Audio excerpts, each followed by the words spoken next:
स्थानीय संस्कृति दुनिया भर को लुभाती है, ये तो सबने सुना ही था। लेकिन अवसर मिलने पर हमारी संस्कृति अपने चाहने वालों को गले लगाने के लिए पुकार फिर सकती है।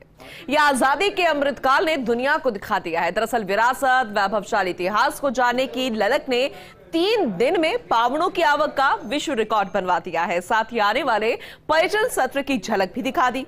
इससे ट्रैवल ट्रेंड के चेहरे खिल उठे हैं। ये खास रिपोर्ट देखिएगा।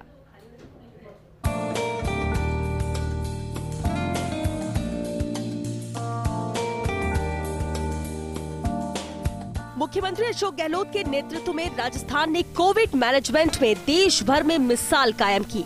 तो आफ्टर कोविड मैनेजमेंट में तो प्रदेश देश भर में मॉडल बन चुका है। कोरोना काल में प्रदेश की अर्थव्यवस्था की रीढ़ कहा जाने वाला पर्यटन सेक्टर चरमरा गया था, लेकिन सीएम गहलोत की अगुवाई में पर्यटन सेक्टर न केवल दोबारा उठ खड़ा हुआ वरन सिरमौर भी बन गया। पर्यटन को उद्योग का दर्जा देना हो या फिर आफ्टर कोविड सबसे पहले पर्यटन को शुरू करना हो, सभी में राजस्थान ने नजीर पेश की। आजादी का अमृत महोत्सव मना रहे देश के सामने एक बार फिर अमृत काल के 3 दिनों में जयपुर ने नया मॉडल पेश कर दिया। 13 से 15 अगस्त तक स्मारकों पर प्रवेश निःशुल्क कर लोगों को संस्कृति से जोड़ने का प्रयास सफल हुआ। इस अवधि में जयपुर में पर्यटकों की आवक का विश्व रिकॉर्ड बन गया। इन 3 दिनों में करीब 7 लाख पर्यटकों ने गुलाबी नगर के वैभवशाली इतिहास को देखा और सिटी वाइल्ड लाइफ टूरिज्म से भी खुद को जोड़ने का प्रयास किया। पर्यटकों के सैलाब का अंदाजा इसी से लगाया जा सकता है कि कंट्रोल करने के लिए पुलिस का सहारा लेना पड़ा। पर्यटन के अमृत काल की बात करें तो 13 से 15 अगस्त तक हवा महल में 2,60,000 पर्यटकों की संख्या रही। वहीं आमेर में 1,10,000, जंतर मंतर में 1,15,000, अल्बर्ट हॉल में 1,10,000, नाहरगढ़ में 80,000, नाहरगढ़ बायोलॉजिकल पार्क में 11,000, वहीं झालाना आमगढ़ लेपर्ड सफारी में 800 पर्यटकों की संख्या रही। हमें इतना नहीं था एक्चुअली कि आमेर में 5 से 6 हज़ार अभी पर्यटक जा रहे थे, अल्बर्ट हॉल में 2,500 से 3 हज़ार आ रहे थे, 4 से 5 हज़ार हवा महल में जा रहे थे, 4 से 5 हज़ार जंतर मंतर में जा रहे थे। लेकिन जिस प्रकार से ये संख्या लाखों में गई, हम भी इसको देख के चौंक गए। अल्बर्ट हॉल को एक प्रोग्राम के कारण 4 बजे हमें बंद करना पड़ा, लेकिन तब तक भी 35-40 हज़ार टूरिस्ट यहाँ आ चुके थे।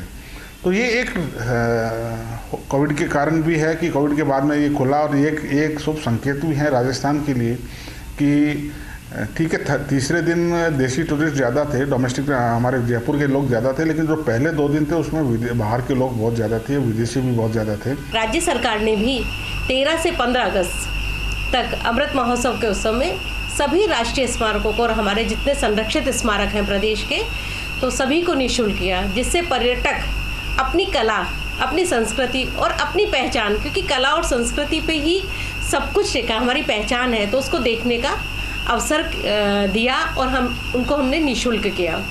तो निःशुल्क करने में बहुत लोगों ने उत्साह दिखाया और सभी लोग, देशी ही नहीं विदेशी पर्यटक भी बहुत उमड़े हमारे यहाँ पर। और जैसा कि आपको देखने को मिला कि हवा महल, वहाँ तो 3-3, 4-4 लाइन की कतारें ऐसी लगी थी कि मैनेज करना बहुत मुश्किल था। देश जब 15 अगस्त को आजादी का अमृत वर्ष पूर्ण कर रहा था, वही देश दुनिया में राजस्थान की पहचान बना हवा महल विश्व रिकॉर्ड बना रहा था। राजस्थान के मोर मुकुट के तौर पर पहचान रखने वाले हवा महल के वैभव को देखने के लिए देश विदेश के कुल 1,95,367 सैलानी पहुँचे, जो कि एक विश्व रिकॉर्ड है।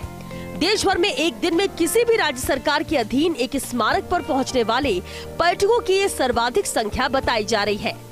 पुरातत्व विभाग के निदेशक डॉक्टर महेंद्र सिंह खडगावत का कहना है कि जयपुर के स्मारकों पर पहुंचने वाले पर्यटकों की संख्या 3.25 लाख से ज्यादा रही। जंतर मंतर पर करीब 46,000, आमेर और अल्बर्ट हॉल पर 40-40 हजार और ईसरलाट देखने 1701 पर्यटक पहुँचे। आजादी के पर्व के दिन पर्यटकों की संख्या में जोरदार उछाल आया और सारे पिछले रिकॉर्ड ध्वस्त हो गए। बता दें कि पुरातत्व विभाग ने आजादी के अमृत महोत्सव के तहत स्मारक और संग्रहालयों में 13, 14 और 15 अगस्त को पर्यटकों का प्रवेश निःशुल्क करने के आदेश जारी किए थे। ये फैसला पर्यटकों को इतना भाया कि उन्होंने विभाग के फैसले को हाथों हाथ लिया और अपनी संस्कृति और विरासत को नजदीक से जानने के अवसर को जाने नहीं दिया। क्यों ना इतराएं हम हमारी संस्कृति पर, क्यों ना इतराएं हम हमारे वैभवशाली इतिहास, हमारी विरासत पर, और क्यों ना इतराएं हम उस भावना पर जो कहती है कि पधारो मारे देश।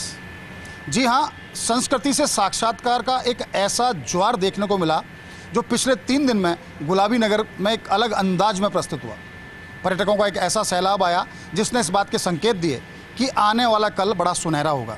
उम्मीद की जानी चाहिए कि नया पर्यटन सत्र प्रदेश के लिए मुफीद साबित होगा। कैमरा पर्सन विनोद गोस्वामी के साथ Nirmal Tiwari, first India news, Jaipur.